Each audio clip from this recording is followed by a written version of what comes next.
My name is Bridget Hernandez, and I will be presenting on Judith Sargent Murray's On the Equality of the Sexes for Module 10. To establish some background information, Judith Sargent Murray was born May 1st in 1751 to a wealthy merchant and shipowning family in Boston, Massachusetts. Most of her education came from her family's library, and so she was able to study history, geography, philosophy, and literature as compared to other women in the time period who only learned to read and write. The social standing of Judith Sargent Murray and her family was very important in terms of her advocacy. Murray hoped that the American Revolution would lead to a social order based on merit rather than on birth, and that if that happened, elite women would be able to compete on an equal status as men. While Murray was advocating for women's education, she was primarily focused on genteel women like herself, and her status made her worry that writing for the public consumption would compromise her status as a genteel woman. So she was advocating for all women's right to learn. However, she was primarily focused on women of her own social group because she felt that if they did get the right to an equal education, they would be able to gain equal social standing to men in their station. Murray first began writing poetry at a young age, at about the age of 9 years old, and while her poetry initially remained within her social group, she continued to write poetry into the 1770s, when she also began to write essays that focused on women's rights and education.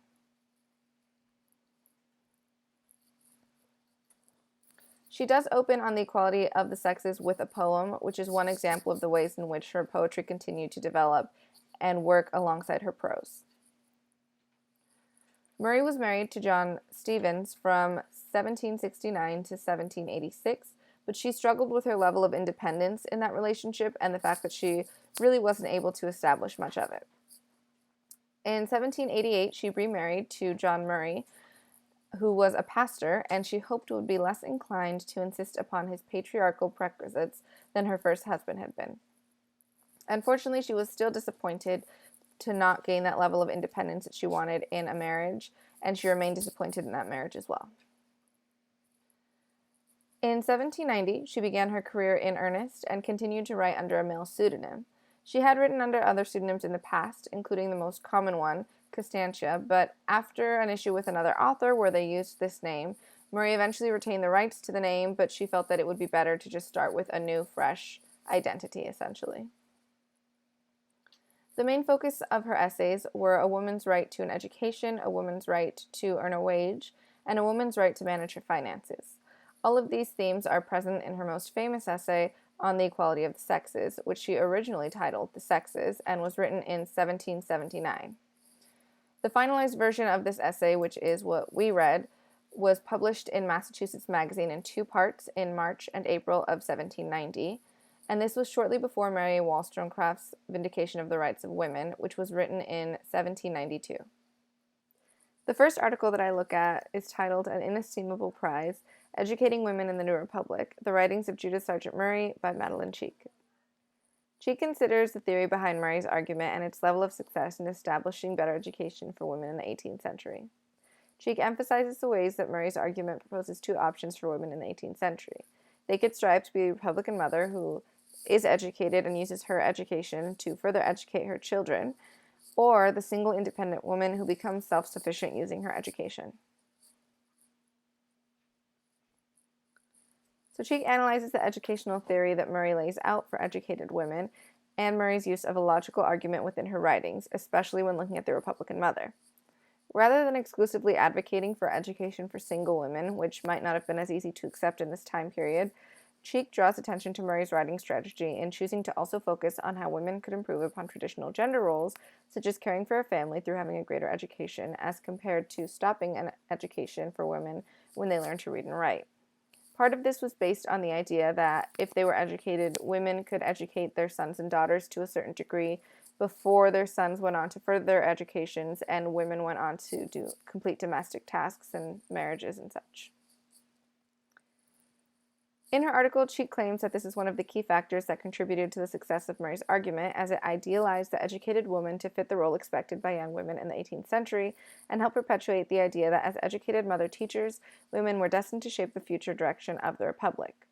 Cheek reiterates that the American Revolution created an opportunity to redefine the roles of women in society, and while the learned lady had been scorned for many years, Murray's logic-based argument created a version of the educated woman that fit within social expectations for women in the late 18th century. So essentially, Murray's argumentative style was able to establish this idea of an educated woman that didn't necessarily stampede over all of the ideals at the time. Many of the ideas and notions surrounding women at the time could still be met by this version of the Republican motherhood. Murray did intend for a higher level of equality when she was mentioning these notions. I mentioned earlier that she was unsatisfied in her marriages because she did not achieve the level of equality with her husbands that she desired. So what she was hoping to establish was a more equal relationship even if women did get married, and providing women with the option not to get married and be self-sufficient. What was established from her writings was closer to this version of Republican motherhood, in which women become educated to a degree and educate their families to a degree. In regard to how successful Murray was, Cheek agrees with the stance taken throughout most of the discussion surrounding Murray, which is that she is the most articulate advocate and spokeswoman for the improved education of women. So her theories were successful to a degree in reimagining the level of education received by women in the 18th century. However, mutuality and shared responsibility in marriages, as well as making it more acceptable for single women to be independent and self-sufficient, were ideals that Murray advocated for that were not necessarily achieved through her writing. Neither of these became a serious option for most 18th century women, who found little within their culture to promote such an ideal. So while Murray did have some success in her attempts to seek for more equal education for women, her theories were not fully realized at this time. For further discussion, Cheek emphasized the fact that the majority of Murray's article was logic-based in order to fully express her assertion, and other persuasive methods, such as the biblical allusions that she makes later on in her work, weren't brought in until later. But for the most part, she focuses on logical arguments and reasons why women should be educated. To what degree does using this logic-based argument make Murray's work more successful to the audience that she intended? The next article that I'm going to look at is titled "The Strange Case for Women's Capacity to Reason, Judith Sargent Murray's Use of Irony in On the Equality of the Sexes." So in this article, the author explores the use of irony within Murray's work and to what degree this irony makes her work successful. The first irony that the author addresses is when Murray establishes the coquette's potential. Murray portrays traditional female stereotypes as evidence that women already have the ability to learn and simply are lacking the education. The author goes on to assert that the strategy opened a space between intelligence and its component parts, a gap that simultaneously separated and related the parts to each other and to the whole.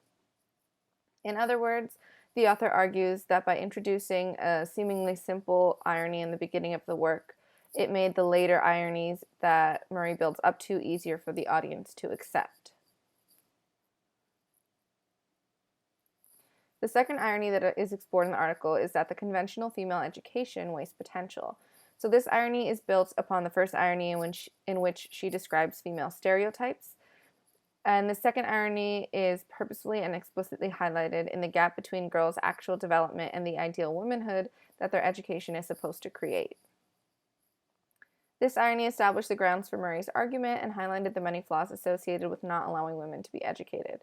The author argues that this strategy destabilized the ongoing argument surrounding female education and brought into question the efficacy of conventional female education. This factor is what separated Murray's argument from other advocates at the time and made it stand out as one of the most significant ones. The final irony that is explored in this article is the felicity of the learned lady. I mentioned earlier in the presentation that this idea of a learned lady had been scorned in the past and really looked down upon socially. So this Murray's final irony reshaped the idea of the learned lady to become a desired social claim and to make women appear a more desirable partner.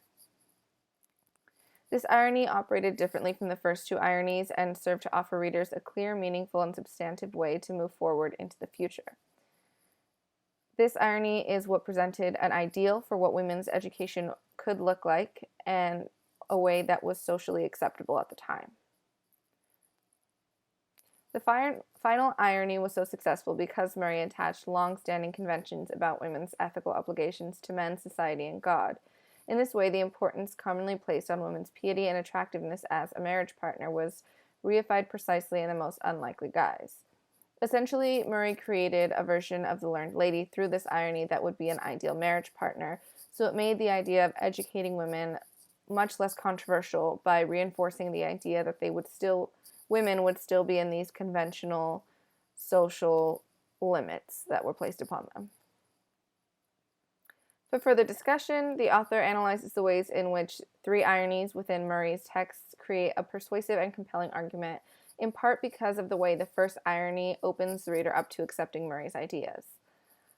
Would the second and third ironies within Murray's work have been just as persuasive without this first irony, or would her ideas have seemed too radical without the first irony to kind of ease the audience into her more controversial ideas?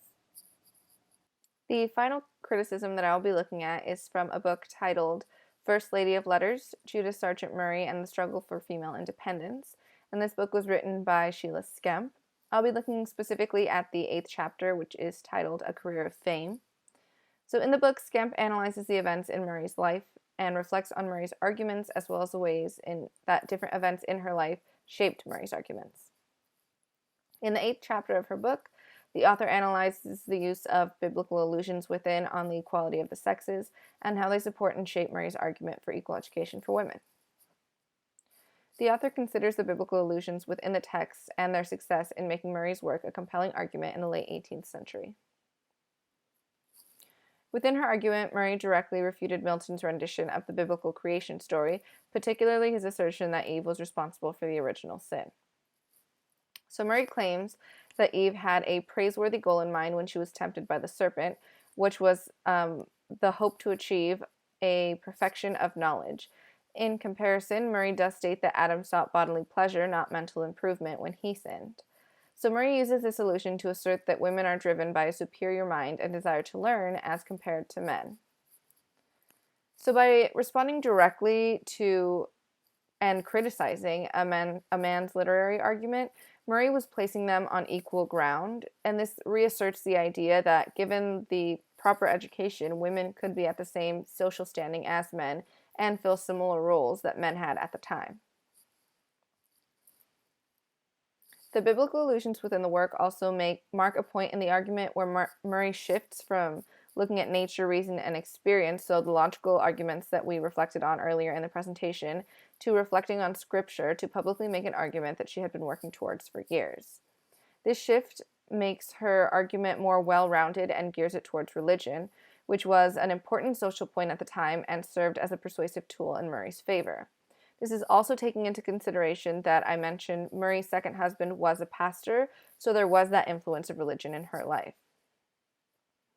Despite Murray's assertions for equality, this chapter in Skemp's work also notes Murray's concession that boys had to leave home to complete their education, while girls could continue under their mom's teaching and, in the end, become worthy and amiable women. Skemp addresses that while these social goals did not capture the extent of equality that Murray desired, they served to make her argument more compelling to her audience and further the chances of better education for women.